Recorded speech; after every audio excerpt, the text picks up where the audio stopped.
गणेशाय नमः।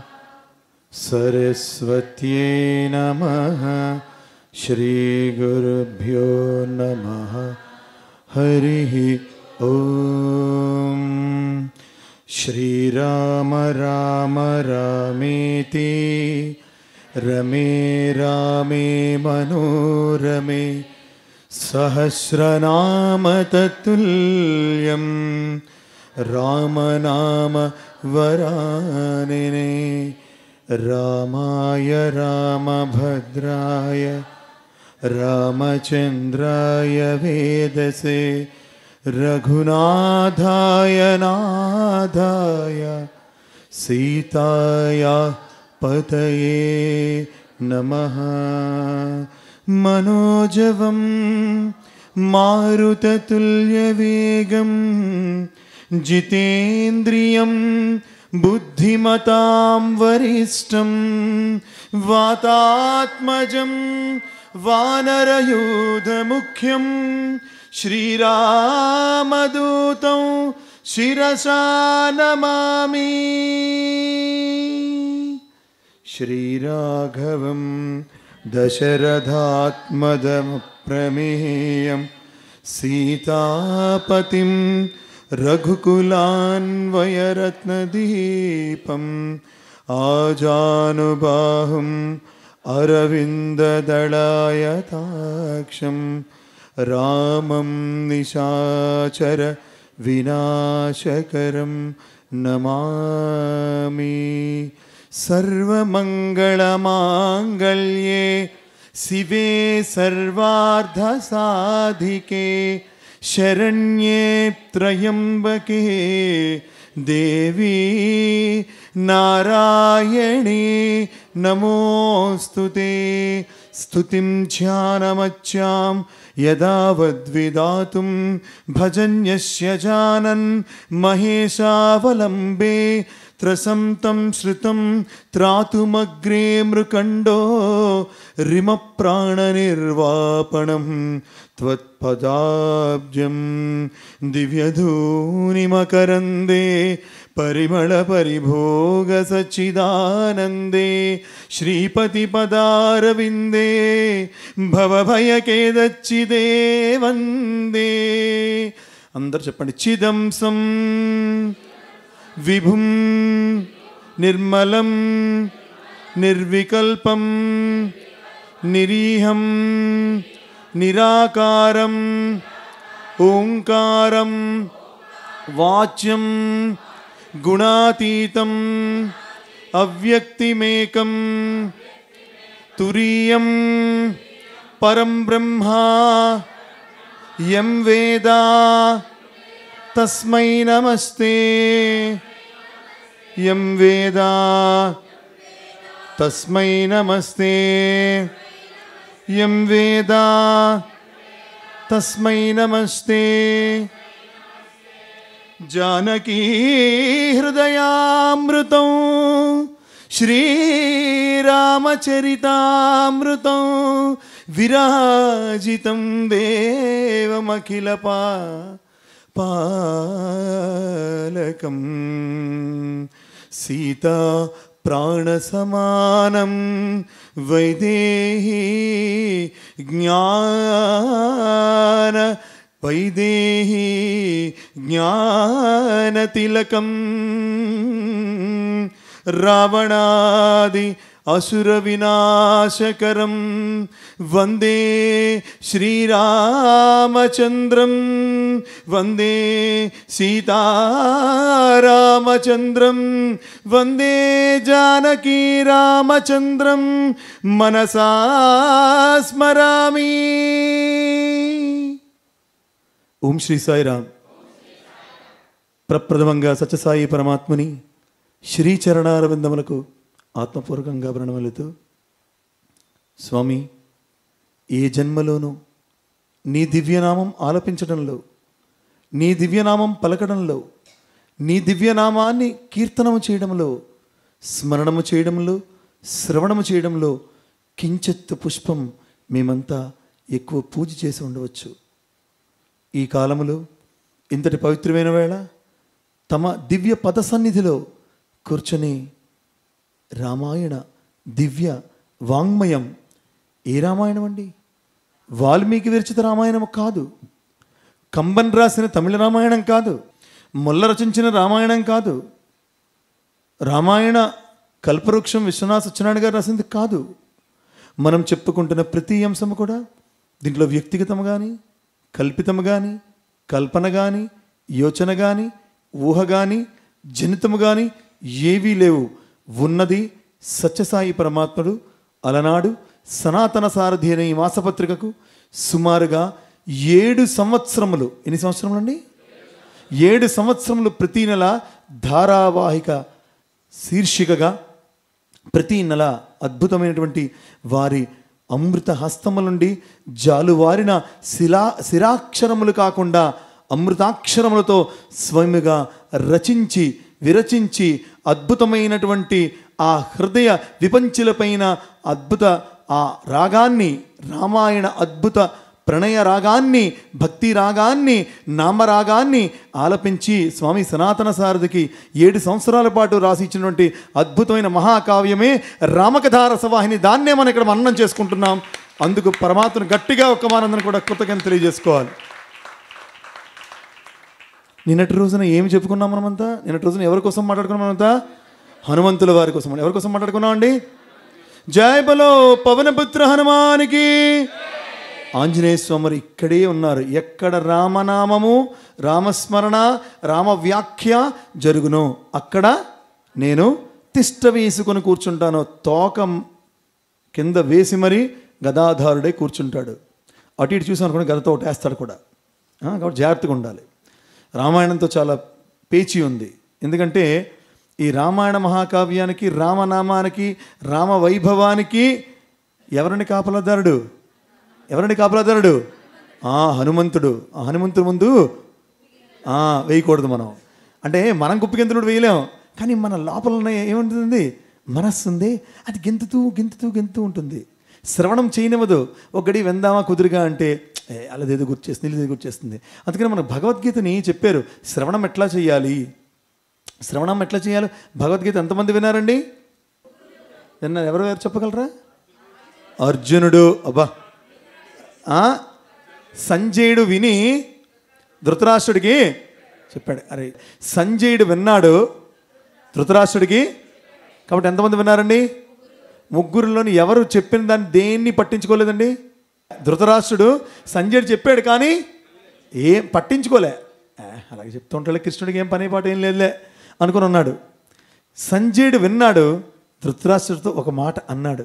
ధృతరాష్ట్ర మహారాజా, నీ కొడుకులు చేస్తున్నది బహుశా తప్పేమో అని చెప్పాడు. అంతే, అంతమించి ఇంకేం చేయలే. కానీ భగవద్గీతని ఆ రణరంగములో, కురుక్షేత్ర సంగ్రామ క్షేత్ర భూమిలో విన్న అర్జునుడు దాన్ని ఏం చేశాడండి? ఆకలింప చేసుకున్నాడు. స్వామి చెప్పారు కదా, శ్రవణము అంటే వంట వండడము, వంటకాన్ని వండడము. మననము అంటే వంటని ఆరగించడము, తినటము మన అర్థంలో. నిధిధ్యాసనం శోషణం, జీర్ణం చేసుకొని దాన్ని వంట పట్టించుకోవడం, శోషణం చేసుకోవడం. కనుక మనం శ్రవణం చేయడం వల్ల ఇక్కడ ప్రయోజనం లేదు, మననం చేయడం వల్ల కొంత ప్రయోజనం ఉన్నది. నిధిధ్యాసం చేయాలి. చెప్పే మాటలు ఇది వ్యక్తి పలుకుతున్న మాటలుగా కాక, వ్యక్తికి అతీతమైనటువంటి శక్తి పలికిస్తున్న మాటలుగా. పలికించుడువాడు నే పలికిన భవహరమగునట. నే అంటే ఇక్కడ నేను కాసమండోయ్, నే అంటే ఆత్మతత్వము. కనుక దీనికి మీకు వాడుక భాషలో ఎలా వినాలి అనేటువంటి దానికి చిన్న ఉదాహరణ, చిన్న కథ చాలా బాగుంటుంది. ఒక గ్రామంలో 2 మిత్రులు ఉండేవారు. ఒక మిత్రుడు యొక్క భార్య నిండు గర్భవతి, 9 నెలలు నిండిపోయాయి. Ready to give birth to a baby. అలాంటి పరిస్థితుల్లో అదొక కుగ్రామం. ఈ ఫ్రెండ్కి, ఇద్దరు ఫ్రెండ్స్ అని చెప్పుకున్నాం కదా, ఇంకొకడు డాక్టర్, చక్కగా చేతి సంచి డాక్టర్. ఏదో అదే ఊర్లో ఏదో విధమైనటువంటి వైద్యం, వచ్చిరాని వైద్యం చేస్తూనే ఉంటాడు. ఇంతలో అర్ధరాత్రి సమయంలో ఈ ఫ్రెండ్ యొక్క స్నేహితుని యొక్క భార్యకి ప్రసవ వేదన స్టార్ట్ అయింది. ఎక్కడికి తీసుకెళ్ళడానికి లేదు. గబగబా ఎక్కడికి వెళ్తాడండి ఇమ్మీడియట్గా? ఎవరండి అక్కడ ఊర్లో డాక్టర్? తన ఫ్రెండ్ స్నేహితుడు పరిగెట్టడు. ఒరేయ్, మా భార్యకి, మీ చెల్లెమ్మకి నొప్పులు వస్తున్నాయి అన్నట్టు. పదరా అన్నట్ట. వెంటనే వచ్చేట.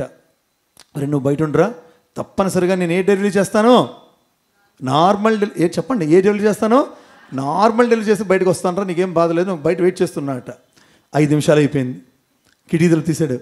ఒరే కాస్త స్క్రూ డ్రైవర్ ఉంటే ఇవ్వరా అన్నట్ట. స్క్రూ డ్రైవర్ దేనికి రా అని అడిగట. ఒరే అర్జెంటుగా చెప్తున్నాను రా బాబు, ముందు ఇవ్వరా అంట. పరిగెట్టలేట ఎక్కడ తెచ్చాడు, స్క్రూ డ్రైవర్ ఇచ్చేట.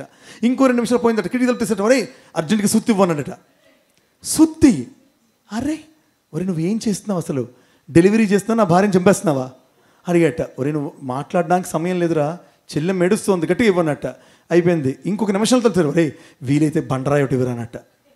ఒరే బండరాయా? ఒరే నీకు దండం పెడతాను, బయటకు వచ్చిరా, నేను ఎక్కడికి పోతే తీసుకెళ్తాను అంటే. ఒరే ఏం చెప్పమంటావరా, నేను కిట్ తెచ్చాను, దాంట్లో ఆపరేటర్స్ ఉన్నాయి, డెలివరీ చేయాలంటే ఆ పరికరాలు బయట తీయాలి, దానికి తాళం కప్పేస్తాను, అవి రావట్లేదురా, ఆ తాళం చెమర్చిపోయింది నేను, అవి పగలు కొడతాయి కదా, స్క్రూ డ్రైవర్తో తిప్పినా రావట్లే, సుత్తితో కొట్టినా బండరాయితోనే బాధ్యత వస్తుందేమో, వెళ్తారా బాబు అన్నట. అలాగా ఇక్కడ ఎన్ని చెప్పుకోవాలనుకున్నా మన నుండి దివ్యత్వం అనేటువంటిది డెలివరీ అవ్వాలంటే మన హృదయం అనే లాక్ని తీసి మనం ఓపెన్ చేస్తేనే మన లోపలికి ఏదైనా వెళ్తుంది. అంశాన్ని అందరూ కూడా దృష్టిలో ఉంచుకోవాలి గట్టిగా. ఈరోజు ఆ హనుమంతుల వారి యొక్క అనుమతితో, రాముల వారి యొక్క దివ్యకృపతో, ఆ రాముల వారి యొక్క ప్రియ సతీమణి, రామ హృదయామృతం, రామ చరణామృతం అంతే కదా. ఎక్కడుండేదండి జానకీమాతని, సీతమ్మ వారిని ఏ అంశం చెప్తారు, ఏ అవతారం అని చెప్తారు? గట్టిగా మాట్లాడాలి అందరూ, గట్టిగా లక్ష్మీ అవతారం. ఏ లక్ష్మీ అవతారం అండి? ఇంకో మాటలు చెప్పుకుంటే పెడితే మహాలక్ష్మి అమ్మవారి యొక్క అవతారమే అమ్మవారు, సీతమ్మవారు. సీతమ్మ మాయమ్మ శ్రీరాముడు మాకు తండ్రి. ఎవరన్నారు? ఎవరు పాడారు ఈ పాట? త్యాగయ్య పాడాడు. ఎంతటి అద్భుతమైనటువంటి ఆ వెలుగుందేటువంటి ఆ భక్తులు త్యాగరాజు, పోతన. మనం రేపు చెప్పుకోబోయేది అదే. అంటే రామభక్తిలో తరించినటువంటి భక్తుల యొక్క చరిత్రలు రేపు చెప్పుకుంటాం. కనుక ఈరోజు అమ్మవారికి తత్వాన్ని చక్కగా గుర్తిరగదాం. ఆ తల్లికి మనందరం కూడా ఒక్కమారు జై బోలో జానకి మాతాకి.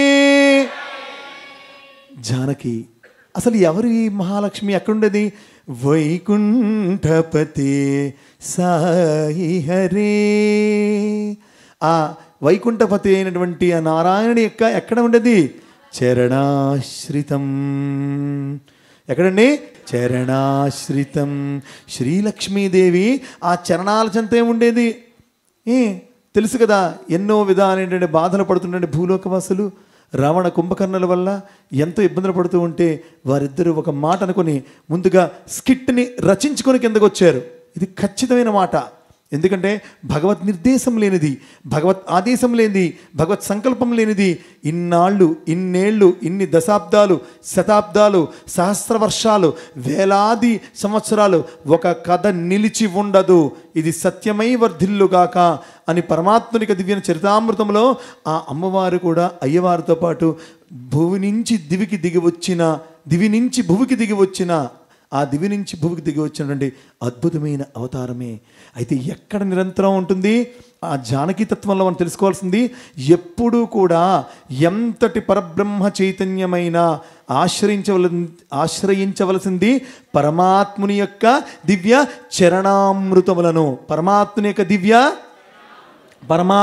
దివ్య చరణామృతములను, ఆ పాదాలను. అందుకే కదా ఎంత రామచరణ సుఖదాయి భజరే. చాలా జాగ్రత్తగా వినండి, ఇదొక అద్భుతమైన కీర్తనం. రామచరణ సుఖదాయి భజరే. రామచరణాలు సుఖదాయకం కాబట్టి ఏం చేయాలి? మనసా భజించు. మనసా ఏం చేయాలి? రామచరణ సుఖదాయి భజోరే. రామచరణమే అన్నిటికన్నా సుఖం. మనం అనుకుంటాం ఈ ఏసీ సుఖము, ఆ సినిమా చూస్తే సుఖము, ఏసీ కారులో వెళ్తే సుఖము, ఫ్లైట్లో జర్నీ చేస్తే సుఖము, ఇవన్నీ కూడా భౌతికమైన సుఖాలు.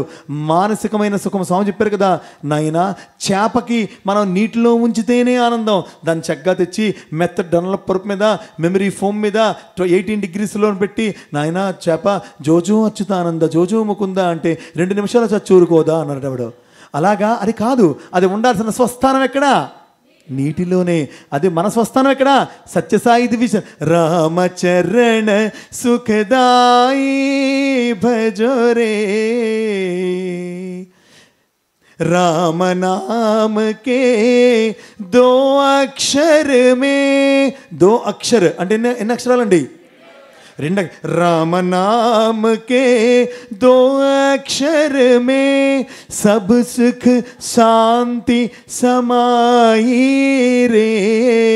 ఒరే రే రే వినరా, ఎక్కడ ఉందేమో నీ మనస్సు. రే రే అని అంటే అర్థం ఏంటి హిందీలో? ఒరే వినరా అని డైరెక్ట్గా చెప్తున్నాడు. సబ్ సుఖ్ శాంతి సమాయ్. సబ్ అంటే ఏంటండి? సబ్ అంటే రాసుకునే సబ్బు కాదండి. సబ్ అంటే ఏంటి? అంతా, అన్ని. సబ్ సుఖ్ సుఖములు, శాంతి సమాయిరే ఉంటాయి, దాని అందే ఉంటాయి. చూడండి, రామ నామకే 2 అక్షరమే రా మా అన్న పదాలంటే చాలండి. ఆ పదాల్లోని సబ్ సుఖ్ శాంతి సమాయిరే. साईनाथ के चरण में आकर ఏ జన్మలో ఎంత పుణ్యం చేసుకున్నామో, ఏ జన్మలో ఎంత పరమాత్ముడికి మనం రుణపడి ఉన్నామో, మనకి వారికి ఎంత అనుబంధమో. వారు షిరిడీనాథుడు చెప్పినట్లుగా పిచ్చిక ఎక్కడ ఎగిరినా దారం, దాని కాలికి దారం కడితే లాగితే చక్కగా మన చేతికి ఎట్లా చిక్కుతుందో, నువ్వు ఎంత దూరంలో ఉన్నా, ఎన్ని జన్మల దూరంలో ఉన్నా, నా భక్తిలోకి నువ్వు అనుకునే సాయి భక్తి వల్ల రాలేదు, సాయి శక్తి వల్ల నేను తెచ్చాను స్వామి చెప్పండి గట్టిగా. మన స్వామికి కృతజ్ఞతలు తెలియజేయాలి. మన జన్మల్ని వారి చరణాల చెంత తెచ్చుకున్నందుకు. సాయినాథ్కి చరణ మే ఆకర్. ఇక్కడికి వస్తే ఏమవుతుందండి? జీవన్ సఫల్ బనావో రే. ఒరే జీవనాన్ని సఫలం చేసుకో. ఈ మాట ఎవరు విన్నారండి? జానకి మాత విన్నది, లక్ష్మీమాత విన్నది. అందుకే వారితో పాటు వచ్చింది. అద్భుతమైన అంశం ఏం తెలుసా అండి? రాముడు యజ్ఞం ప్రసాదం వల్ల పుట్టాడు. నాతో ఎగ్రి అవుతారా? మాట్లాడాలి గట్టిగా. అంతే కదా. రాముడు దేని వల్ల పుట్టాడు? దేనికి? యజ్ఞానికి. చెప్పండి, యజ్ఞానికి రాముడికి ఏముంది? కనెక్షన్ ఉంది. సీతామాతకి యజ్ఞానికి కూడా కనెక్షన్ ఉంది. జనక మహారాజు మిథిలా నగరంలో యజ్ఞాన్ని తలపెట్టినప్పుడు పూర్వం యజ్ఞం చేసే ముందు నాగలి పట్టి ఏం చేసేవారు? యజ్ఞ భూమంతా దున్నేవారు. ఆ దున్నేటప్పుడు టంగ్ తగిలింది. ఏమిట్రా తగిలిందని చూస్తే పెద్ద పెట్టే. మనం చూసాం కదా సినిమాల్లో, టొడాయ్ తీసాం కదా, లోపల ఎవరు? ఒక ఆడబిడ్డ దొరికింది. సీతా భూజాత. చెప్పండి, సీతా భూజాత. భూమి నుండి పుట్టి, చూడండి, భూమి నుండి పుట్టి భూమిని పాలించు స్వామినే పొందినావు. ఆహా, భూమి నుండి పుట్టి భూమినే పాలించు స్వామిని పొందినావు. భూమండలమంతా నీ సౌభాగ్యము నింపినావు. సీతామాత భూజాత నీ ఖ్యాతి ఈ భూమున్నంత వరకు నిలచు. ఈ భూమున్నంత వరకు నిలచూ.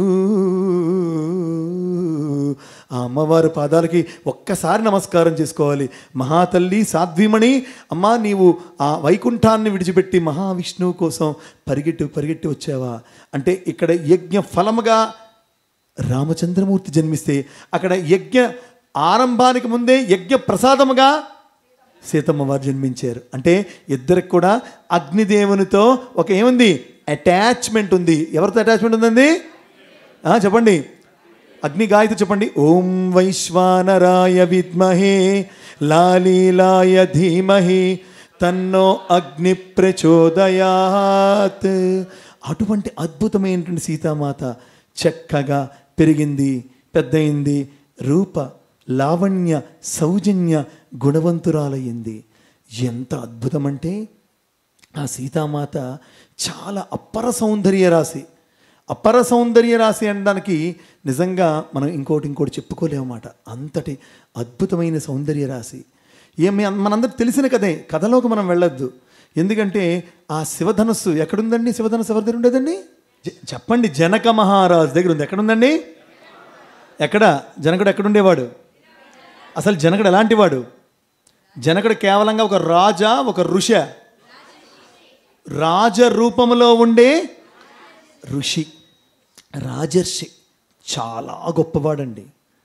అపరమైనటువంటి ఆధ్యాత్మిక సాధకుడు, సంపన్నుడు, సంపన్న సుశీలుడు. గమనించారా? అటువంటి జనక మహారాజు ఎంట ఎప్పుడో నుంచి వచ్చింది ఏంటి? శివధనస్సు. ఏ ధనస్సు అండి అది? మనందరికి డౌట్ రావాలి. సీతమ్మ వారు చిన్న పిల్ల బంతితో ఆడుకుంటోంది. బంతి ఎక్కడికి వెళ్ళిపోయింది? కిందకి వెళ్ళిపోయింది. ఏం చేసింది? వెళ్ళింది శివధనస్సును పక్కన పెట్టింది, బంతి తీసుకొని వచ్చింది, అమ్మ బాయ్ అంది, వెళ్ళిపోయింది. అంతే కదా? ఇంత సింపుల్గా సీతామాత ఎలాగ శివధనస్సుని పక్కన పెట్టింది. దాన్ని శివధనుర్భంగం కోసం సీతమ్మ వారికి స్వయంవరం కోసం తెచ్చినప్పుడు ఎంతమంది తెచ్చారు తెలుసా అండి? 3000 మంది పరిచారులు తెచ్చారు. ఎంత వేల మంది అండి? 92 ఏనుగులు తెచ్చాయట. ఎన్ని ఏనుగులండి?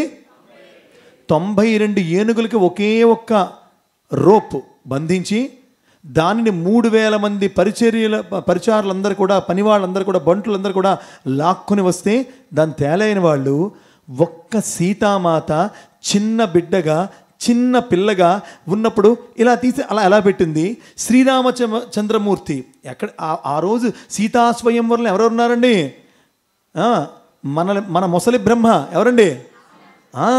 అతడున్నాడు. వికృతాలు, వికారాలు, రాజులు, మొసలివారు, తల్ల పంటి పిల్లలు ఎంతమంది వచ్చేసారండి స్వయంవరానికి. ట్రూత్ ఇది. అక్కడ అందరిలోకి నూనూగు మీసాల వాడంట రామా, నీ వంట వచ్చావ చంద్రుడే రామా, అలనాడు ఎక్కడో ఉన్నావ రామా, ఈనాడు ఇక్కడే మెరిసావ రామా. ఎవరికి చెప్పలేదు. ఎవరండి? ఎవరు? విశ్వామిత్రుడు. ఎవరు పర్మిషన్ తీసుకున్నాడా? నో. అదే గొప్ప విషయం. ఈరోజు మనం ఒక ఉపాధ్యాయుడికో, ఒక గురువుకో మన బిడ్డను అప్పగించి అమ్మా విద్యాబుద్ధులు నేర్పమంటే పొరపాటున టింగ్ అని కొట్టనుకోండి, వెంటనే టంగ్ మనలేస్తాడు, నా కొడుకుని నువ్వు కొట్టావా. కానీ ఆ రోజు అలా అనలే. దశరథుడికి తెలియదు, వశిష్ఠునికి తెలియదు, కౌసల్యకి తెలియదు, సుమిత్రకు తెలియదు, కైకేయికి కూడా తెలియదు. ఎక్కడికి వెళ్తున్నట్టు? మిథులా నగరానికి వెళ్ళిపోయారండి. ఏకంగా మిథులా నగరం ఎక్కడుందండి ఇవాళ? మిథులా నగరం ఎక్కడుంది? నేపాల్లో ఉంది. ఎక్కడుందండి? నేపాల్ వెళ్ళిపోయారు వాళ్ళు. అంటే ఎక్కడో హిమాలయాల్లో హోమం జరుగుతుంటే ఆ సిద్ధాశ్రమం నుంచి ఏకంగా నేపాల్ వెళ్ళిపోయారు. అంటే మంచి టూర్ చేస్తున్నారు. ఎవరు? విశ్వామిత్రుడు, రాముడు, లక్ష్మణుడు. నూనూగు మీసాలు రామా. ఆ నూనూగు మీసాల వాడు ఇలా వచ్చాడు, ఇలా చూశాడు, దండం పెట్టాడు, గురువుకు దండం పెట్టాడు, సభకి నమస్కారం చేశాడు, టక్మన్లో ఎత్తాడు. మనము రాముడు శివధనస్సు ఎత్తాడు అనుకుంటున్నాం. ఇది స్వామి తప్పు అని చెప్పారు. సీతమ్మ వారు శివధనస్సుని పక్కన పెట్టారని చెప్తాను. ఇది తప్పు అని స్వామి చెప్పారు. సీతమ్మ వారు దేని నుంచి పుట్టారండి? భూమి నుంచి. భూమి అంటే ఏం చెప్తే తెలుసండి? మ్యాగ్నెట్ అట. భూమి అంటే ఏంటండి? మ్యాగ్నెట్ అంటే చాలా ఆకర్షణ గలది. రామచంద్రమూర్తి పరమాత్మ స్వరూపమే, అతను ఒక పెద్ద మ్యాగ్నెట్. మ్యాగ్నెట్ ఉందనుకోండి, ఇంకొక మ్యాగ్నెట్నో ఇంకొక ఇనుమునో ఈ మ్యాగ్నెట్ అనేటువంటిది వెళ్ళి లేవా లేవా లేవా అనక్కర్లే, అదేమవుతుంది టక్ శివధనుస్సు దగ్గరికి ఆ సీతమ్మ వారు వెళ్ళగానే ఇలా అనగానే ఆ స్పర్శ తగలకుండానే శివధనుస్సు పక్కన వచ్చింది. అది నిజమైన దివ్యత్వం అంటే మనం తెలుసుకోవాల్సిన అవసరం ఉంది. గట్టిగా వారి దివ్యత్వానికి, వారి దైవత్వానికి మనం హర్షాన్ని ప్రకటించాలి. అలాగే రామచంద్రమూర్తి వారు శివధనుస్సుని ఇలా ఎక్కుపెట్టారు. ఏమైనా అలసట పొందారా అంటే శివధనుస్సుని రాముడు ఎక్కుపెట్టలే, శివధనుస్సే తానంతటగా తాను రాముని యొక్క స్పర్శ కోరి రాముడి చేతులకు వచ్చింది. అది ఎంత గొప్ప విషయం చూడాలి. అటువంటి శివ ధనుర్భంగం తర్వాత అమ్మవారు చక్కగా అయ్యవారింటి అడుగుపెట్టారు. మనకి ఎంత అందరికీ తెలిసిందే. మందర ఊరుకోలేదు. రోజు వాట్సాప్లో ఒకటే చాటింగ్ కైకేయితో, నువ్వు భరతుడికి పట్టాభిషేకం చేస్తావా చేయవా, చేస్తావా చేయవా, చేస్తావా చేయవా, రోజు పాలిష్ రోజు నెగిటివ్ వింటుంటే ఏమవుతుంది, మన మనసు కూడా నెగిటివ్ అయిపోతుంది. అందుకే మీకు 2 పదాలను జీవితంలో గుర్తుంచుకోండి, అప్ డౌన్ చెప్పాలి. ఫస్ట్ ఏంటండి డౌన్ స్పెల్లింగ్ చెప్పండి, DOWN అంటే ఏం తెలుసండి, DOWN 3 భాగాలు చేయండి. DO do, W for with, N for negativity. Do with negativity. నువ్వు ఏది చేసినా జీవితంలో డూ విత్ నెగిటివిటీ చేశానుకో, విన్నా తిన్నా కన్నా అన్నా చూసినా ఏదైనా నెగిటివిటీ చేశానుకో డౌన్ డౌన్ డౌన్, ఎప్పుడు అధోగతి పాలైపోతూనే ఉంటావు. ఇక అప్ ఉంది, యు అంటే అల్ట్రా, P ఫర్ పాజిటివిటీ. అత్యున్నతమైనటువంటి పాజిటివిటీతో ప్రతిదీ నా మంచికే, ఏదైనా నా మంచికే, ఇది భగవత్ కృపయే, ఇది భగవత్ ప్రసాదమే, ఇది భగవంతునికి ఇచ్చిన ఆనందమే, ఏదైనా పర్వాలేదు, పాల ముంచినా నీట ముంచినా ఆఖరికి స్వామి డ్రైనేజీలో ముంచినా పర్వాలేదు, కానీ ఇది స్వామి యొక్క కృపే అనుకుని అల్ట్రా పాజిటివ్తో ఎవడుంటాడో వాడు అప్ పైకి వెళ్తూనే ఉంటాడు. కాబట్టి మనం అప్లోనే ఉండాలంటే నిజం కూడా పాజిటివిటీని కలిగి ఉండాలని అంశాన్ని గుర్తుంచుకోవాలి. కాబట్టి ఆ నెగిటివిటీని అలా నింపినప్పుడు ఆ కైకేయి మాటలు విన్నటువంటి దశరథ మహారాజు ఆ వరాలకి నో అని చెప్పలేకపోయాడు, చతికిలపడ్డాడు, ఏడ్చాడు. ఎవరికి కబురు చేసింది కైకేయి? శ్రీరాముడికి కబురు చేసింది. వచ్చింది, చాలా జాగ్రత్తగా వినాలి ఇక్కడ. శ్రీరామచంద్రమూర్తి వచ్చాడు. వచ్చిన తర్వాత కైకేయి చెప్పింది, నాన్న 2 వరాలు, యు గో టు ఫారెస్ట్, భరత పట్టాభిషేకం, ఈ 2 జరగాలి. అద్భుతం. వెంటనే రామచంద్రమూర్తి తప్పక మనం నేర్చుకోవలసినటువంటిది ఇదే అత్యున్నతం. ఏది భగవంతుడు ఆజ్ఞైనా, ఇక్కడ ముఖ్యంగా ఈరోజు మనం చెప్పుకుంటున్న ఆ సీతమ్మ వారి తత్వంలో, ఆ అమ్మవారి యొక్క తత్వంలో ఎంత అద్భుతం. ఈ విషయం వినగానే రాముడు ఎవరి దగ్గరికి వెళ్ళాడండి? సీత దగ్గరికి వెళ్ళాడు. ఎవరి దగ్గరికి వెళ్ళాడండి? గట్టిగా చెప్పాలి, ఎవరి దగ్గరికి వెళ్ళాడండి? అమ్మా తల్లి, ఇలాగా పితృవాక్య పరిపాలన నిమిత్తమై నేను అడవులకు వెళ్ళవలసింది. చాలా జాగ్రత్తగా వినండి. సీతమ్మవారు ఎంత సౌందర్య రాసో అంత మేధో సంపత్తి కల వ్యక్తి లక్ష్మీదేవి అండి. అద్భుతమైన మేధస్సు. మేధాదేవి జుషమానన ఆగా మేధాదేవి.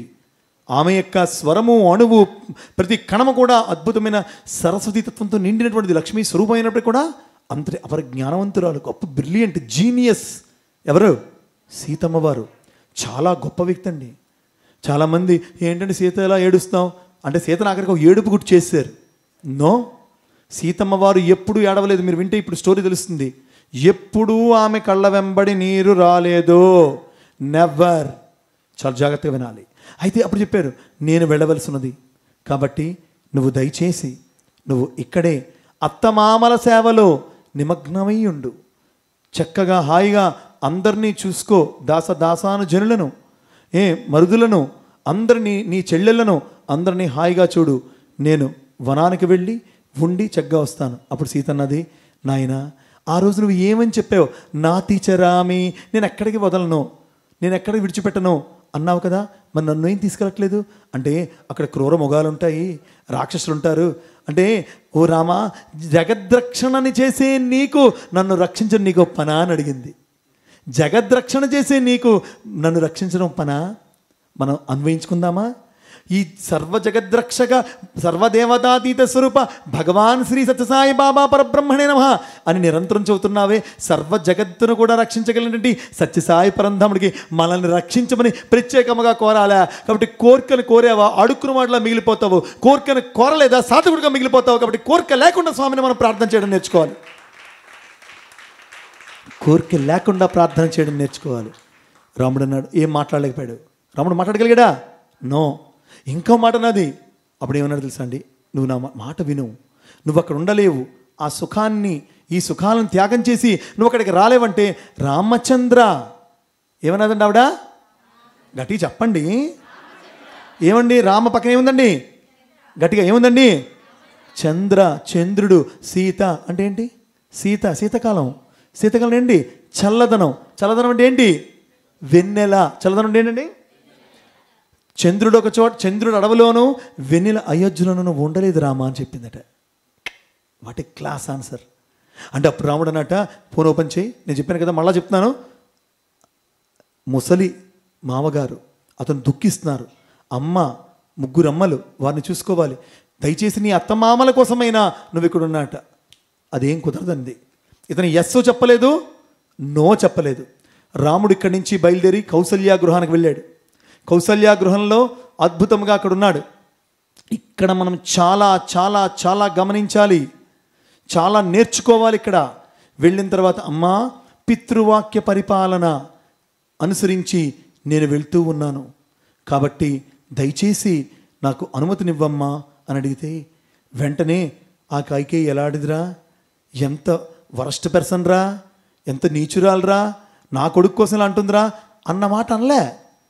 ఒక్కసారి కూడా కైకేయి ఆ మాట అన్న తర్వాత కౌసల్య కానీ సుమిత్ర కానీ ఈవెన్ సీతామాత కూడా ఏం చిన్నత్తగారు అంతటి చెడ్డవారు, ఏం చిన్నత్తగారికి అంత చెత్త బుద్ధులు పుట్టాయి అని మాట అనలే.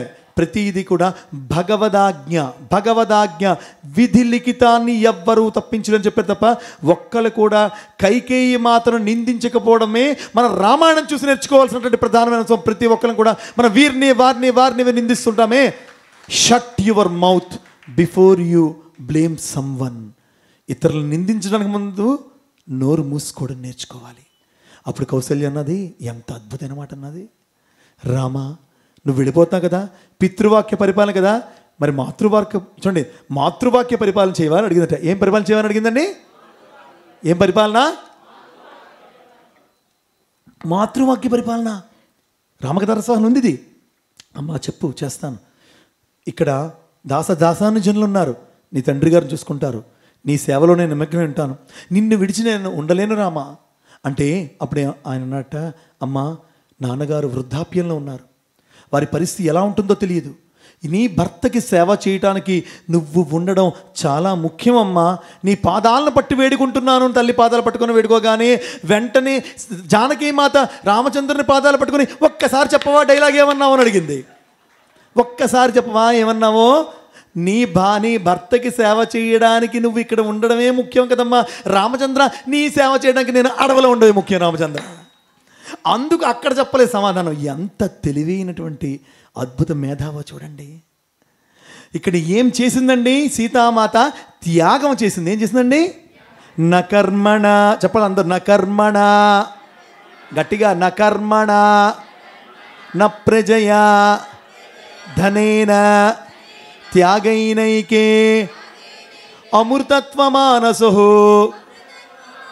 అంటే త్యాగం అనేటువంటిది అమృతత్వం సమానం. త్యాగము అయోధ్యలో సుఖము, అయోధ్య త్యాగం. చెప్పండి, అయోధ్యను ఏం చేసింది? త్యాగం అనే పదం చెప్పాలి. అయోధ్యను ఏం చేసింది? రాజభోగాలు. గట్టిగా, రాజభోగాలు, సుఖాలు, తాత్కాలిక సంతోషాలు, ఆభరణాలు, మిద్దెలు, మేడలు, వాహనాలు, సర్వం త్యాగం త్యాగం త్యాగం త్యాగం చేసింది. కాబట్టి ఎప్పుడైతే జీవాత్మ ఉండే ప్రాపంచిక విషయాలతో, దేహాభిమానంతో, ఇంద్రియ అభిమానములతో వచ్చేటువంటి తాత్కాలిక సంతోషాలని ఎప్పుడైతే ఈ దేహంతో ఉండటం మనం కూడా ఈ జన్మలో త్యాగం త్యాగం త్యాగం చేస్తుంటామో అప్పుడు పరమాత్మతో మనం కూడా కలిసి అమ్మవారు అడవిలో ఉన్నట్టుగా కలిసి మనం ఉంటానే అంశాన్ని మనం ఇక్కడ నేర్చుకోవాలని మన స్వామి రామకథారసవాహన చెప్పారు. అర్థమైంది కదా? మనము కూడా జీవితంలో ఏ త్యాగము చెయ్యము, కానీ నాకు అన్నీ కావాలి. కానీ ఏ త్యాగం నేను చేయనండి, కానీ నాకు దేవుడు కావాలి. చెక్కడో ఇవాళ ఉదయం చెప్పుకున్నాం, కుచ్ పానే కే లియే కుచ్ ఖోనా పడతా హై. కొన్ని కావాలనుకుంటే కొన్ని, నీకు ఓంకారము, సుప్రభాతము, దాంట్లో బీజాక్షరము, దానివల్ల కలిగే ఆరోగ్యము, ఆనందము, బ్రహ్మీ ముహూర్త వైబ్రేషను, తద్వారా షట్చక్ర పూరితమైనటువంటి కుండలిని శక్తి యొక్క అద్వితీయమైనటువంటి జ్ఞానోదయము, నగర సంకీర్తన, లింగాష్టక పని. ఎవడి తరమండి? మీరు ఎవరినైనా ఒకరిని చూపించండి, ఒక సాధకుడిని కానీ, ఒక ఉపాసకుడిని కానీ, ఒక శైవ దీక్ష తీసుకున్నటువంటి వారి కానీ, లేకపోతే ఇంకోరిని కానీ 41 రోజులు తీసుకుంటేనే దీక్ష అంటున్నాము కదా. కానీ 365 రోజులు ప్రతిరోజు క్రమం తప్పక ఓంకారము, సుప్రభాతము, లింగాష్టక పారాయణముతో నిధిధ్యాసముగా పరమాత్మని ప్రతి క్షణమందు ప్రతిష్ఠించుకొని చేసేటువంటి సాధకుల యొక్క గొప్పదన ఔన్నత్యానికి నిజంగా భగవత్సంతుని యొక్క సంపూర్ణమైన అనుగ్రహం ఉన్నదని గట్టిగా మన యొక్క హర్షధ్వానములతో స్వామికి మనం చెప్పి మన యొక్క రుణాన్ని తీర్చుకోవాలి. మన మురళి వస్తూ ఉంటాడు, రోజు వస్తుంటాడు, లింగాష్టక పాలన చేయడం ఆషామాషి కాదు బాబు రోజు అంటాడు. కరెక్ట్. అది లింగాష్టక పాలన ఏంది? అష్టదరిద్ర వినాశక లింగం.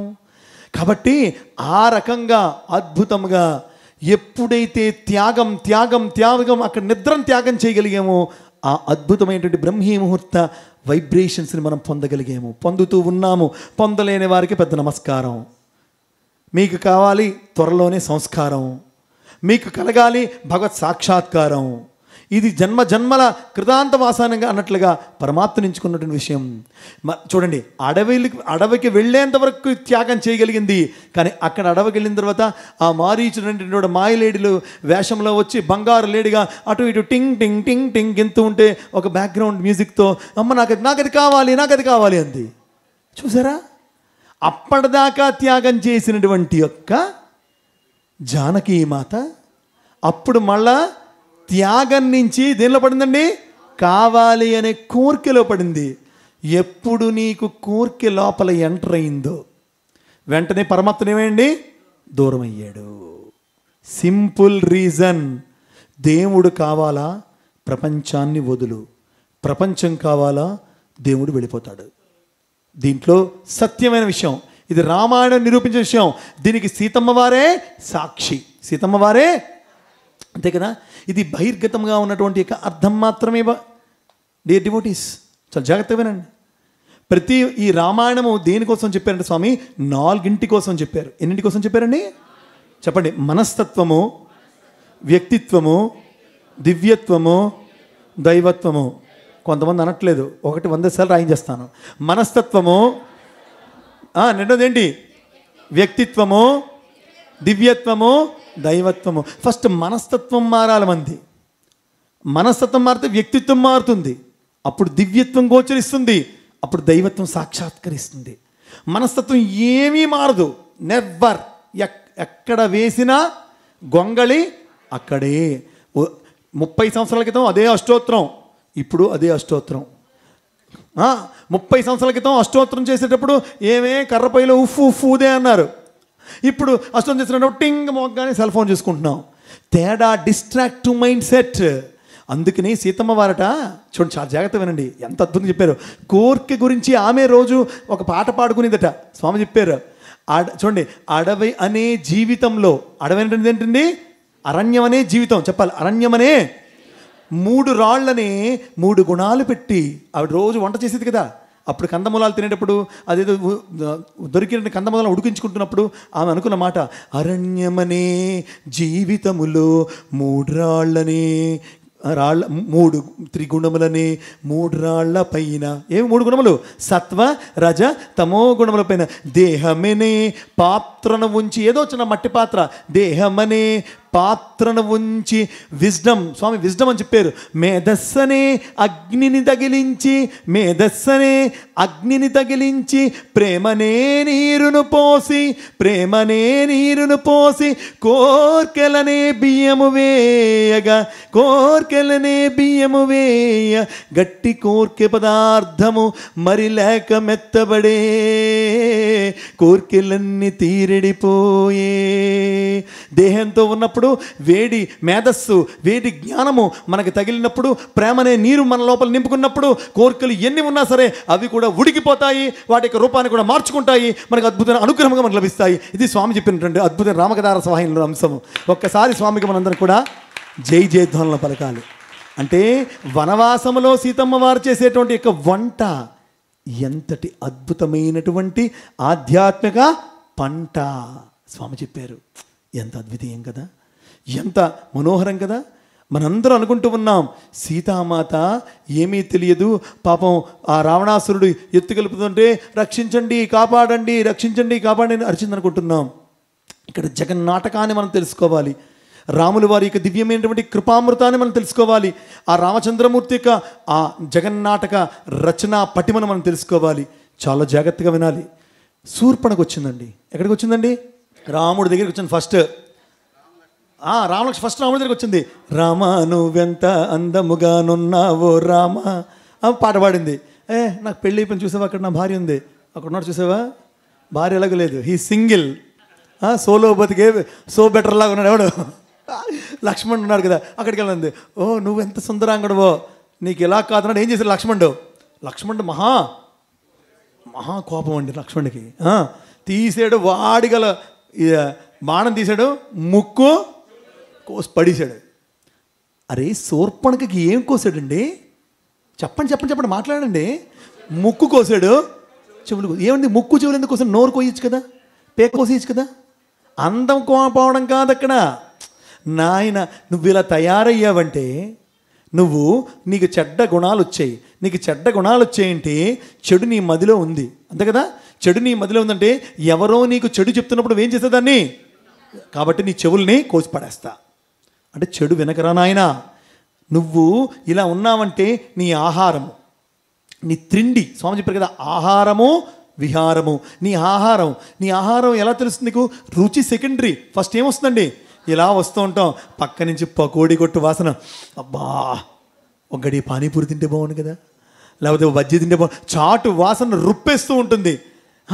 ఎప్పుడు తిన్నవాడు కూడా ఆ 3 అంగుళాల 4 కోసం పరిగెట్టి వెళ్ళి ఎవడు చూస్తాడో ఎవడు చూడడం తిన్న వాళ్ళు ఎంతోమంది ఉంటాం మనం.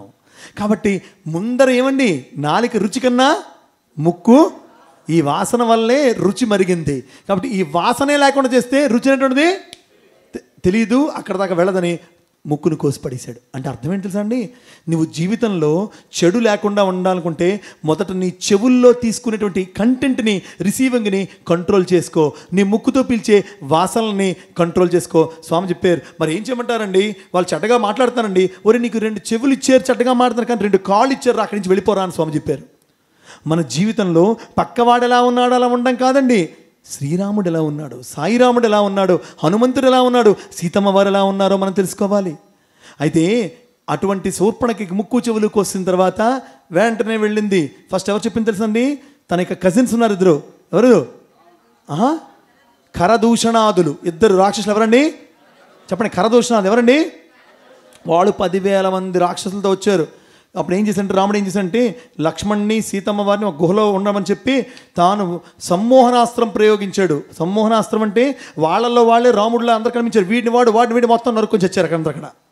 అయిపోయింది. వెంటనే శూర్పణఖ మనకు వీడి లాభం లేదని వెంటనే రావణాసుడికి వెళ్ళింది. ఈలోపు నేను ఫాస్ట్గా చెప్తాను కదా, ఈలోపు ఆ లక్ష్మణుని సీత అందరూ వచ్చారు. అప్పుడు లక్ష్మణ్ని ఏం చేశారంటే రాముడు, నాయన నువ్వు కందమూలాలతే ఆకలిస్తుందన్నాడు.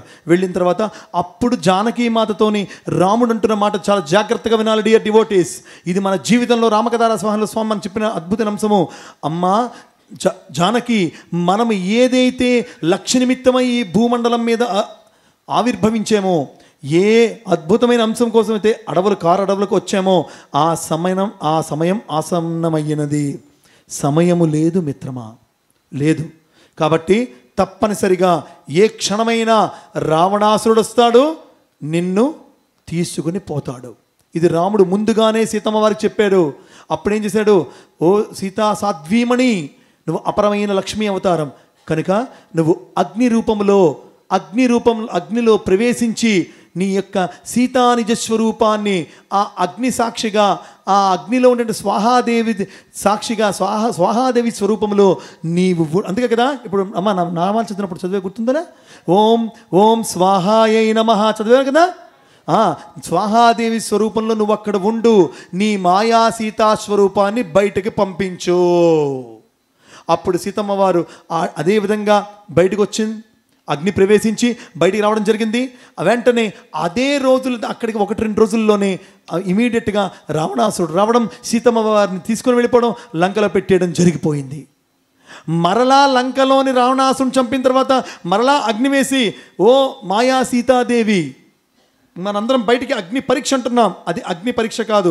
ఎప్పుడైతే మాయా సీతాదేవి మరలా అగ్ని ప్రవేశం చేస్తుందో, స్వాహా రూపంలో ఉన్నటువంటి యొక్క ఆ నిజ స్వరూపమైన సాక్షాత్ మహాలక్ష్మి అవతారము మరలా బయటికి గుర్తించి మనందరూ కూడా అద్భుతమైన రీతిలో దర్శనం అందించి రామ కార్యాన్ని తను నిర్వర్తించింది. ఇక్కడ ఇంకొక అండర్లైన్ పార్ట్ స్వామి చెప్పారు. మాయా సీతాదేవిని స్వామి ఎప్పుడూ కూడా, అసలు ఎక్కువ క్షణాలు కూడా స్వామి రామచంద్ర వారు లేరు మాయా సీతాదేవితో. ఇప్పుడు కానీ అప్పుడు కానీ రెండు క్షణాల్లోని ఈ మాయా సీతాదేవి స్వరూపం అంతా కూడా కేవలం రావణాసురుణ్ణి ఆ యుద్ధ రంగంలోకి దింపి అక్కడ చంపడానికి జగన్నాటక సూత్రధారి అయినటువంటి యొక్క ఆ రామచంద్రమూర్తి రచించిన విరాట్ విలాసమైనటువంటి యొక్క లీలా వైభవన అంశాన్ని మనందరం తెలుసుకోవాలి. కనుక సీతమ్మ వారు ఏడ్చేరన్నా, అశోకవనంలో ఏడుస్తున్నారన్నా, కృంగి కృషించిపోయారంటున్నా, నీరసించిపోయారనుకున్నా, ఇదంతా కూడా కేవలం మాయా యొక్క లక్షణం, మాయా ఛాయా లక్షణం, మాయా గట్టిగా మాయా ఛాయా లక్షణం. కాబట్టి అమ్మవారికి నిజమైనటువంటి ఆనంద స్వరూపం తప్ప అన్యమైనవి ఏ ఉండవండి. మనకి అనేకమైన రుగ్మతలు, అనేకమైనటువంటి, నేను చెప్పుకున్నాం కదా, ఇతరులని చూసి ద్వేషము కలిగి ఉన్న లోపల పక్షవాతం ఉన్నట్లే. నిజం. 4 జబ్బులు గుర్తుంచుకోండి, చెప్పండి. పక్షవాతము చెప్పాలి. పక్షవాతము, రక్తహీనత, కామెర్లు, జ్వరము, ద్వేషము, పక్షవాతం. ద్వేషం ఏంటండి? రక్తహీనత, అసూయట. రక్తహీనత నిన్న మీకు నేను చెప్పలేకపోయాను, అందుకే ఇప్పుడు చెప్తున్నాను. అసూయ, రక్తహీనత, జ్వరము, దురాశ. Very good, good student, good boy. దురాశ, జ్వరము. ఇంకోటి ఏం చెప్పాను? కామెర్లు, ఈర్ష్య, పచ్చ కామెర్లు. అంటే నీకు నీ 4లో ఏదున్నా నీకు లోపల రుగ్మత ఉందిరా నాయన, ఇది తెలుసుకోండి. అమ్మ నాయనో ఎంత ప్రమాదం అండి. బయట జబ్బులకి మందులు ఇస్తే పోతాయి, ఈ లోపల ఉన్న దానికి ఏ మందు వేయాలి? ఎందుకు మనం మందులు వేసినా సరే లొంగట్లేదు, అసలు ఏ మందు వేయాలి? అద్భుతం ఏంటంటే సంజీవిని వేయాలి. ఆ సంజీవిని తేగలిగినటువంటి హనుమంతుని గుర్తెచ్చుకోవాలి. ఆ హనుమంతుని నోట వచ్చండి రామనామం గుర్తెచ్చుకోవాలి. సీతమ్మ వారు ఎప్పుడూ ఏడవలేదు, ఆమె సంపూర్ణ ఆనంద స్వరూపమే, ఆనంద స్వరూపమే, ఆనంద స్వరూపమే. మీకు ఒక రహస్యం స్వామి చెప్పారు ఇక్కడ, ఇది చెప్పుకోవాలి. సీతమ్మ వారు, రామచంద్రమూర్తి, లక్ష్మణుడు ముగ్గురు కూడా పర్ణశాలలో ఉంటూ ఉన్నారు, చిత్రకూటం మీద ఉంటూ చాలా జాగ్రత్తగా ఉండండి. ఉంటే అప్పటికి ఎవరికి తెలిసిందండి? ఎవరో వార్తాహరుల ద్వారా వశిష్ఠుల వారు కబురు పెట్టారు. ఎవరు కబురు పెట్టారండి? వశిష్ఠుల వారు కబురు పెట్టారు. ఎవరికి? జనక మహారాజుకి. ఎవరికండి? జనక మహారాజు యొక్క సతీమణి పేరేం పేరు? సునయన. ఏం పేరండి? ఎవరండి సునయన? సీతమ్మ వారి యొక్క తల్లి. సీతమ్మ వారి యొక్క పాపం వారు, అయ్యో దశరథుడు చనిపోయాడా అని తెలుసుకుని వచ్చారు. దశరథుడు పోయాడనే కబురు పెట్టారు, ఇంకేం పట్ల కబురు. మీకు తెలుసా, అప్పట్లో రామచంద్రమూర్తి వారికి ఉన్నటువంటి వంశాచారం ఏంటంటే, పెళ్ళికి అత్తగారు తల్లులు ఎవరు వెళ్ళరు. అంటే కౌసల్య కానీ, సుమిత్ర కానీ, కైకేయి కానీ వాళ్ళు మిథిలా నగరానికి వెళ్ళలేదు. ఇది స్వామి చెప్పింది. మనకు తెలిసిన ఒకే ఒక్క Ramayana authentic, that is given by Bhagavan Sathya Sai Baba, that is Ramakatha Rasavahini, Atmaramam and Rama Sakshatkaram, Ramayana Rahasyalu. There are 4 books which we're referring today. ఇప్పటికి కూడా ఒరిస్సా, బెంగాల్లో తల్లులు వెళ్ళరట. చూసారండి, ఆ పరంపర ఇప్పటికీ కొనసాగుతూ ఉన్నది. చూసారండి, నాకన్నా రంగారావు గారు ఒక మంచి విషయం చెప్పారు. ఒకసారి జై జయ ధ్వానములు. చాలా ఆనందం. అయితే వాళ్ళు వచ్చారండి, చాలా బాధపడ్డారు. చాలా జాగ్రత్త వినండి. దహన సంస్కారాలు అయిపోయి, ఎవరివి? దశరథువి. దహన సంస్కారాలు అయిపోయి అందరు కూడా అనుకున్నారట, చూడండి ప్రజలు మంత్రులు, దాసదాసీ జనము, తల్లులు ముగ్గురు, భరతుడు, శత్రుఘ్నుడు అందరూ అనుకున్నారు ఎక్కడున్నా ఒకసారి వెళ్ళి ఎవరిని చూడాలి చెప్పాలి, ఎవరిని చూడాలి? రామచంద్రమూర్తిని చూసి రావాలి. అప్పుడు వాళ్ళతో పాటు ఎవరు కూడా బయలుదేరి వెళ్ళారు? జనక మహారాజు, సునయన బయలుదేరి వెళ్ళారు. చాలా జాగ్రత్త వినండి, మనం ఎన్ని నేర్చుకోవాలో రామాయణం చెప్తోంది. వెళ్ళిన తర్వాత చక్కగా అక్కడ కూర్చున్న తర్వాత అందరూ వెళ్తున్నారు, రామచంద్రమూర్తిని దర్శిస్తున్నారు. సీతమ్మ వారు ఎక్కడో పర్ణశాలలో ఉన్నారు, రాముడు వేరేగా కింద ఎక్కడో ఉన్నారు. ఈ ముగ్గురు రాణులు కూడా కౌసల్య, సుమిత్ర, కైకేయి. చూడండి, వీళ్ళు ముగ్గురు కూర్చొని ఏడుస్తూనే ఉన్నారు. ఈవెన్ కైకేయి కూడా ఏడుస్తూనే ఉన్నది. ఎక్కడా కూడా దీనివల్లే ఇలాగైంది ఒకసారి కూడా అనలే. దీనివల్లే ఇలాగైందని ఒకసారి కూడా అనలే. కౌసల్య అనలేదు, సుమిత్ర అనలేదు, మంత్రి అనలేదు. ఇంకా ఎవరన్నారు? భరతుడికి కోపం వచ్చింది, తల్లినే ఖడ్గం తీసి నరికిపోయాడు. అప్పుడు ఎవరు ఆపారు తెలుసా అండి? కౌసల్య ఆపింది. తప్పు, విధి లిఖితము, రామావతారానికి, రామజననానికి కారణం ఉంది. భరత తెలుసుకో, ఖడ్గము దించు, రామ పాదములు పట్టుని ఆజ్ఞాపించింది కౌసల్యమాత. చాలా సాధ్యమని అప్పుడు ఏమని తెలిసిందో కోరిందండి? ఎవరు? కౌసల్యాదేవి సునయన్ని కోరుతోంది. ఎవరిని కోరుతోందండి? చెప్పండి, ఎవరిని కోరుతోందండి? అమ్మా నాదొక్క మా బాధ పర్వాలేదమ్మా, ఏదో ఏడుస్తాం భర్త పోయిందని. కానీ ఇక్కడ మొత్తం కథలో ఈ అంశంలో ఒకడు మాత్రం ప్రాణాలతో మాకు దక్కే యోచన లేదు. కన్నీరు మున్నీరై భూమికి తలనం వేసి బాదుకొని రక్తం చిందిస్తూ అహో రామా అహో రామా అని ఏడుస్తున్న ఒకే ఒక్క జీవమ్మ చెప్పగలవరనా? భరతుడండి. చూడండి, ఎవరు మాట్లాడుతున్నారండి? ఈ మాట ఎవరు మాట్లాడుతున్నారండి? గట్టిగా చెప్పండి, ఎవరు మాట్లాడుతున్నారండి? భరతుడు ఎవరు కొడుకండి? గట్టి చెప్పండి, ఎవరు కొడుకండి? అరే, కైకేయి కొడుకు తన కొడుక్కి పట్టాభిషేకం కావాలని అడిగితే ఆ కొడుకు ప్రాణాలు ఏమైపోతామని కౌసల్య బాధపడుతుందండి. ఇదండి రామాయణం అంటే. ఇది రామాయణం అంటే. ఒళ్ళు పులకిస్తోంది కదా.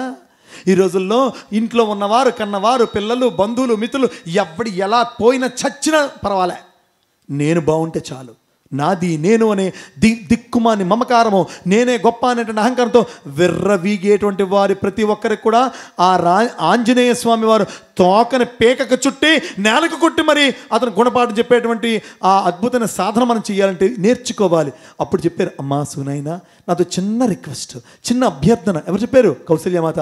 కొన్నాళ్ళైనా లక్ష్మణుని ఇంటికి వచ్చి, రాముడు వనవాసం ఎవరికొక్కరికే? రాముడు ఒక్కడికి వనవాసం అండి, లక్ష్మణుడికి వనవాసం కాదు, సీతమ్మకి వారికి కూడా వనవాసం కానే కాదు. కొన్నాళ్ళైనా లక్ష్మణుని ఇంటికి వచ్చి చక్కగా వనవాసం వాడు చేస్తాడు. భరతుడిని సేవలో పెడితే కనీసం కొన్నాళ్ళైనా ఆ అన్న అయినటువంటి రామ సేవ చేసుకోవడం వల్ల భరతుడు కొంచెం నార్మల్ సాధారణ స్థితికి వస్తాడు. ఇది మేము చెప్తే రామచంద్రమూర్తి కానీ, మేము చెప్తే మా కొడుకుగా వినడు. మీరు అల్లుడిగా ఒక మంచి మాటను చెప్పండమ్మా అంటే, అమ్మా రామచంద్రమూర్తికి ఎవరు చెప్పగలరు? అతనికి అన్నీ తెలిసిన వ్యక్తి ఎవరు కానీ మీరు నన్ను అడిగారు కాబట్టి తప్పకుండా చెప్తానంటే, చూడండి, అప్పుడు ఈమె లేచి, సునయన లేచి ఆ ముగ్గురు కాళ్ళకి దండం పెట్టి, అమ్మ మీరు ఎంతటి అద్భుతమైన సోదరీమణులు, ఈ విధి లిఖితమని నిజంగా మీరు రామకార్యము కోసం ఎంత త్యాగం చేశారు. మీ ముగ్గురిని చూస్తే నా కళ్ళ వెంబడి ఆనంద బాష్పాలు వస్తున్నాయని ఏడ్చింది తప్ప, నా కూతుర్ని మీలాంటి అత్తగారులు రాసి రంపాన పెట్టారే, మీ వల్ల ఏ కైకేయి నీ వల్లే కదా ఈ అడవులకి నా కూతురు వచ్చింది అని ఒక్క మారు నిందించలేదట. స్వామి చెప్పిన మాట. మనం ఎవ్వరిని నిందించకూడదు. ఒకరిని నిందించేమా మనం ఏ విధమైన దైవత్వాన్ని కలిగి ఉన్నట్టుగా లెక్క. కానే కాదు అని అంశాన్ని గమనించాలి. ఇంతలో చక్కగా ఈ సునయన ఏం వెళ్ళింది? పర్ణశాలలో ఒక్కసారి కూతురుని చూద్దామని వెళ్ళింది. చూడగానే అమ్మా అని ఏడ్చింది. ఎవరు? సునయన. ఎవరిని పట్టుకేడ్చింది? సీతమ్మ వారిని పట్టుకేడ్చింది. సీతమ్మ వారు కూడా ఏడ్చారు. నుదుటిని ముద్దు పెట్టింది సీతమ్మ వారికి సునయన. బంగారు తల్లి, ఎప్పుడో నువ్వు చిన్నప్పుడు ఆడుకుంటున్నప్పుడు మిథిలానగరంలో నా ఒళ్ళో ఉంటుండగా యజ్ఞవల్క మహర్షి, ఎవరండి? ఏ మహర్షి పేరండి? వచ్చి చెప్పాడు, అయ్యా మహర్షి నా బిడ్డని ఆశీర్వదించండి అంటే, ఈ సీతమ్మ వారిని ఏమైనా ఆశీర్వదించాలి తెలుసండి? అప్పుడు యజ్ఞవల్క మహర్షి నీ భర్తతో అడవిలో సుఖముగా ఉండుగాక అన్నాడట. చచ్చిపోయారు నాయన. ఎప్పుడండి? చింటి బిడ్డగా ఉన్నప్పుడు మిథిలా నగరంలో యజ్ఞవల్క మహర్షి అప్పుడు చెప్పాడంటే, ఈ మొత్తము ఈ ఋషులందరూ కూడా ఏదో ఒక మెగా స్కిట్ ముందుగానే రచించారు. ముద్దు పెట్టింది, ఏడ్చింది. ఏమి తల్లి ఏమంటే, అమ్మా నేను హాయిగా ఉన్నాను, ప్రశాంతంగా ఉన్నాను, ఆనందంగా ఉన్నాను. తల్లి ఏదో ఒక మాట మాట్లాడబోయింది, ఇంకో మాట. వెంటనే అమ్మా ఏమనుకోవద్దు, నేను రామసేవలో ఉన్నాను, నేను వెళ్ళాలి, మరొక మారు కలుద్దాం అని చెప్పి సీతమ్మ అక్కడి నుంచి వెళ్ళిపోయిందట. 2 క్షణాలు కూడా తల్లితో మాట్లాడలేదు. ఇప్పుడు పిల్లలు పెళ్ళైపోయి వెళ్ళిపోయిన 2 క్షణాలు కూడా తల్లితో మాట్లాడకుండా ఉండట్లేదు. అన్ని కష్టాలకి ఇదే కారణము. ఎవరికి ఎక్కడి వరకు విలువ ఇవ్వాలో అక్కడ వరకే విలువ ఇవ్వాలి. విలువే, తల్లి అంటే విలువే. తల్లి పాదాలకు నమస్కారం చేసింది, తల్లికి ముద్దు పెట్టింది, కౌగిలించుకుంది. అమ్మా నీ వల్ల నా జీవితం అన్నది. మొత్తం సర్వం సర్వస్వం. తప్పనిసరిగా ఆడవారు నేర్చుకోవలసినది, మనం ఎక్కడున్నామో అక్కడి గుట్లు, అక్కడ ఉండే సంగట్లు, అక్కడ ఉండే ముచ్చట్లను, అమ్మా బీరకాయ కూరలో ఉల్లికారం పెట్టిదా లేకపోతే మసాలా దంచిదా, మా ఆయన వస్తే బుర్ర మీద దంచమంటావా, వీపు మీద దంచమంటావా, మా అత్తమ్మ చేసిన పని ఇలా ఉందమ్మా, నన్ను నెక్స్ట్ ఏమి చేయమంటావు. ఈ దిక్కుమాని ఉత్తర ప్రత్యుచ్చాలన్నప్పుడు కొంత పెరిగింది. ఇప్పుడు వాట్సాప్ ఫోన్ ముత్తు తగలబడిపోయింది. డియర్ డివోటీస్, ఎప్పటికైనా మనం నేర్చుకొని, ఎవరైనా నిరంతరం కూడా హలో హలో అని మాట్లాడుతుంటే నువ్వు నోరు ముయ్యి అని తల్లిదండ్రులు చెప్పాలి ఫస్ట్. ఇలాంటి పనికిమాని మాటల వల్లే కుటుంబాలు, జీవితాలు, జాతులు, కులాలు, మతాలు, వర్గాలు నాశనం అయిపోతున్న అంశాన్ని మనం దృష్టిలో ఉంచుకోవాలి. కాబట్టి ఇది మనం ఆచరించడంలోనే వ్యక్తిత్వం వికాసం అవుతుందనే అంశాన్ని స్వామి దగ్గర తెలియజేయాలి. ఎంత అద్భుతం అండి, ఎంత అద్భుతమైన విషయం నేర్పించారు స్వామి. అయితే సీతమ్మ వారు, లక్ష్మణుడు, రామచంద్రమూర్తి భారద్వాజ ఋషి ఆశ్రమంకి వెళ్ళారు. ఎక్కడికి వెళ్ళారండి? నా ఆశ్రమం కాదండి, భారద్వాజ మహర్షి ఆశ్రమానికి వెళ్ళారు. నాకు ఆ మహర్షి లేదు ఇంకా. వెళ్ళిన తర్వాత ఇప్పుడు మనందరం గమనించాలండి. ఇప్పుడు కాదు, త్రేతాయుగములోన భారద్వాజమునాశ్రమమునందు అప్పుడే పురుషులు వేరు, స్త్రీలు వేరు కూర్చోవాలి. అంటే ఆ ఋషి పత్నులు వేరుగా కూర్చున్నారు, ఋషులందరూ వేరే చోట కూర్చున్నారట. అది అంటే త్రేతాయుగంలో లేడీస్ వేరు, జెంట్స్ వేరు. అదే తత్వాన్ని కలియుగంలో తెచ్చి ప్రశాంత నిలయంలో, సత్యసాయి సంస్థల్లో, స్వామి మందిరములలో, ఎక్కడ చూసినా గణేష్ టెంపుల్ దగ్గరైనా, దర్శనం దగ్గరైనా, క్యాంటీన్లోనైనా, కాంప్లెక్స్లోనైనా, మందిరంలోనైనా, నగర సంగీతంలోనైనా లేడీస్ వేరు, జెంట్స్ వేరు. నిజంగా రామచంద్రమూర్తి, సాయి రామచంద్రమూర్తి చెప్పడంలో అసలు అతిశయోక్తులు. గట్టిగా చప్పట్లు కొట్టాలి స్వామికి మనందరం కూడా. మిగతా చాలా ఆధ్యాత్మిక వాటిలో నేను చెప్పను పరిపాటిగా. అప్పుడు ఈ మునిపత్నులు అందరూ కూర్చున్నారు కదండి. ఆడవారి స్వామి చెప్పారు, ఆడవారికి ముచ్చట్లు ఎక్కువట. అప్పుడు అందరూ అక్కడ 2 కూర్చున్నారు. ఋషులతో పాటు నారవస్త్రాలు కట్టుకొని రాముడు కూర్చున్నాడు, లక్ష్మణుడు కూర్చున్నాడు. చక్కగా కూర్చున్నప్పుడు అడిగారట, ఎవరి దాంట్లో రాముడు, ఎవరి దాంట్లో రాముడు, ఎవరి దాంట్లో రాముడు అడిగారు. అంటే సీతమ్మ వారు తలెత్తదు, చూడదు. అప్పుడు చెప్తుంది, వీళ్ళు అడుగుతున్నారు, పలానా వాడు. స్వామి చెప్పారండి, క్లియర్గా రాశారు రామగారి దర్శనంలో. పలానా బుస్కోట్ వేసినవాడా, పలానా టైట్ ప్యాంట్ వేసినవాడా. స్వామి మాటలు చూడండి. పలానా ఇరుకు చొక్కా వేసినవాడా, పలానా క్రాఫ్ ఉన్నవాడా అంటే నేతి నేతి నేతి అన్నది. ఏంటండి? కాదు, ఇది కాదు. నేతి ఏంటండి? ఇది కాదు. ఏంటండి? ఇది కాదు. నేతి నేతి నేతి ఇది కాదు. అప్పుడు చెప్పట, నీలమేఘశ్యాముడై వెలుగొందు రతనాల రాసి అద్వితీయ వైభవం తోడ దివ్యత్వమై వ్యాపించు కన్నులతో ముఖమే వచ్చస్సువై రామచంద్రమూర్తి చంద్రబింబము వలె అలరాడు సూర్యవంశ తేజుడితడేనా ఇతడేనా ఇతడేనా అనగానే ఆ మౌనం తెలిసింది. నో టాక్, మరేం లేదు. ఓహో అంతే, ఇతనేనేమో, ఇతనే మా ఆయన ఇతనేనండి, మా ఆయన ఇతనే చెప్పలే. నో, ఆపేసింది అక్కడ. నీ గొప్ప ఎవడికి కావాలి, ఆపేసింది సీతమ్మ వారు. దీనికి స్వామి చెప్పారు, నిజంగా దీనికి ఆధ్యాత్మికమైనటువంటి పరిభాష వింటే మన జన్మ పులకించిపోతుంది. అన్నిటినీ ఇదే అంటే ఇది కాదు, ఇది కాదు అని చెప్పే కదా. ఈ బంగారమేనా సుఖము, ఈ డబ్బైనా సుఖము, లేకపోతే ఈ వైభవమైన సుఖము, ఈ వైడూర్యాల సుఖమా, ఈ సినిమా సుఖమా, ఈ జాగా సుఖమా, ఈ ఫ్లైట్ సుఖమా, ఏది సుఖం అంటే నేతి నేతి నేతి నేతి నేతి అంటే ఇది కాదు అని చెప్పిన తర్వాత ఒక్కసారి సత్యసాయి పరంధాముని యొక్క దివ్యమైన చరణాల చెంత దగ్గరికి వచ్చినంత ఇది సుఖమా, ఇది నిధియా, ఇది నిజమా, ఇది సత్యమా, ఇది వైభవం అంటే అప్పుడు మౌనముగా ఇక్కడ ఎందుకు కూర్చోవాలంటే నేను నిన్ను తెలుసుకున్నాను ప్రభో నేతి అన్నటువంటి క్వశ్చన్ మరి లేదు, పరబ్రహ్మ చైతన్యం ఇక్కడే ఉంది కదా సాక్షాత్కారాన్ని నేను పొందాను స్వామి అని చెప్తే వారు మాత్రమే ఇక్కడ మౌనంగా ఉండగలరు. వారు మాత్రమే ఇక్కడ మౌనంగా ఉండగలరు. స్వామి ఏం చెప్పారంటే నేతి నేతి నేతి అంటే ఇది కాదు ఇది కాదు కాదట, ఇదే కాదు ఇదే కాదు ఇదే కాదు. దానికి ఇంకో అర్థం చెప్పారు ఏంటంటే బ్రహ్మాండము పరబ్రహ్మ ఇదే కాదు, లేకపోతే దేవతారూపణ పరబ్రహ్మ ఇదే కాదు ఇదే కాదు ఇదే కాదు. నిజమైన నామముతో నిజమైన సేవతో తరించే సాధకుని యొక్క దివ్యమైనటువంటి కృపామృతముతో కూడినటువంటి ఆ సింహాసనంలో హృదయ క్షేత్ర సింహాసనముందు స్థిరమై ఉన్నటువంటి యొక్క పరబ్రహ్మ పరచైతన్యం ఏదైతే ఉందో, పరచైతన్యం ఏదైతే ఉన్నదో, పరబ్రహ్మతత్వం ఏదైతే ఉందో అక్కడికి వచ్చేకలుగా ఆ సాధకుడు మౌనాన్ని వహిస్తాడు. మౌన వ్యాఖ్య ప్రకటితం పరబ్రహ్మ చైతన్యం. మౌన వ్యాఖ్యలోనే పరబ్రహ్మ చైతన్యం ప్రకటమవుతుంది. కాబట్టి స్వామి చెప్పారు సైలెన్స్ ఈజ్ సాయిలెన్స్ అని చెప్పారు. సైలెన్స్ ఈజ్ గట్టిగా సైలెన్స్ ఈజ్. అందుకనే మనం ఎక్కడ మాటలాడకరా బిడ్డ, మాటలాడకు అని చెప్తూ ఉంటాం. కనుక స్వామి ఇంకొక మాట చెప్పారు, అది కావాలంటే లింగోద్భవం జరగాలని చెప్పారు. ఏం జరగాలని చెప్పారండి? లింగోద్భవం స్పెల్లింగ్ చెప్పండి. లాస్ట్ మాట లింగోద్భవం LINGODBHA భవం BHAVAM. దాన్ని విడదీయమని చెప్పారు. లింగోద్భవం L ఫర్ లివ్ చెప్పాలి. చూడండి లివ్ ఎల్ అంటే ఏంటండి? IN అంటే ఇన్, IN అంటే తర్వాత ఏముందండి GOD విడదీయమన్నారు. లివ్ ఇన్ గాడ్ BHAVAM భావం. లివ్ ఇన్ గాడ్ భావము, దైవ భావంలో జీవించు. ఇదే లింగోద్భవం స్వామి చెప్పారు.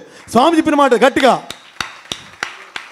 లింగోద్భవం అంటే లివ్ ఇన్ గాడ్. ఏంటండి గట్టిగా? లింగోద్భవం అంటే అటువంటి సత్యసాయి పరంధాముడు మనందరి ఆత్మరూపంలో ఉండేటువంటి దైవ లింగోద్భవాన్ని చేయాలని జానకీమాత అందించినటువంటి అద్వితీయమైన ఆదర్శాన్ని మనం అనుభవించాలని, ఇంతటి అనుభూతిని, అనురక్తిని, ఆసక్తిని, భగవద్భక్తిని, మనకి దైవశక్తిని ప్రసాదించిన పరమాత్మనికి ఆ మహాతల్లి, ఆ లక్ష్మీమాత అపరస్వరూపిణి అయినటువంటి జానకీమాత, వైదేహీమాత, ఆ అద్భుతమైనటువంటి మాత దివ్య చరణారవిందములకు పట్టి మనమందరం వేడుకుంటూ రేపటి రోజున అద్భుతమైన రీతిలో రామ భక్త పరంపరలోని అద్భుతమైన కొంతమంది భక్తుల యొక్క జీవితాలు, వాళ్ళ జీవితాల్లోని అద్భుతమైన కొన్ని రహస్యాలు, వారు పొందిన కొన్ని అనుభూతులు చెప్పుకునే ప్రయత్నాన్ని, ఆ ప్రయత్నమే యజ్ఞముగా, యజ్ఞానికి మొత్తము మూలము సర్వము స్వామిగా ఈ నోరు అనేటువంటిదో, దేహం అనేటువంటిదో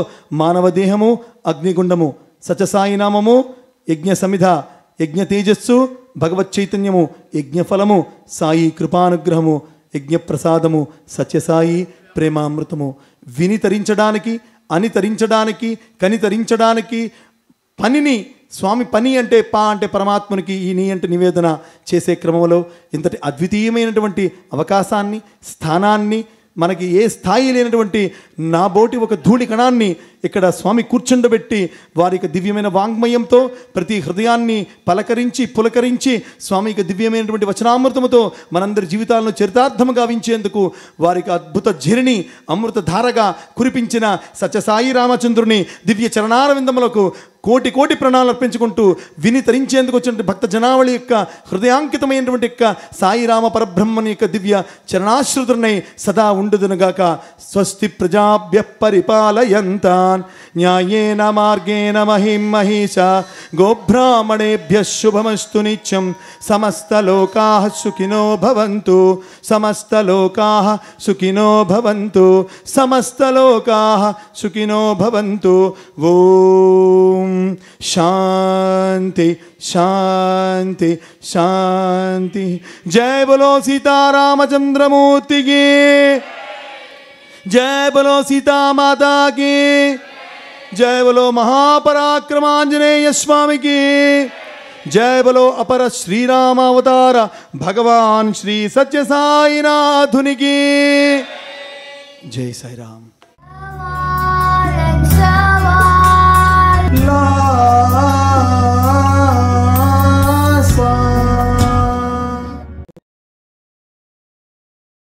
Like this video, share this video and subscribe to Lhasa Foundation YouTube channel.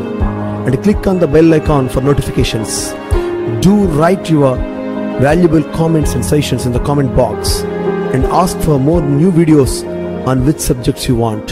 Support LASA mission.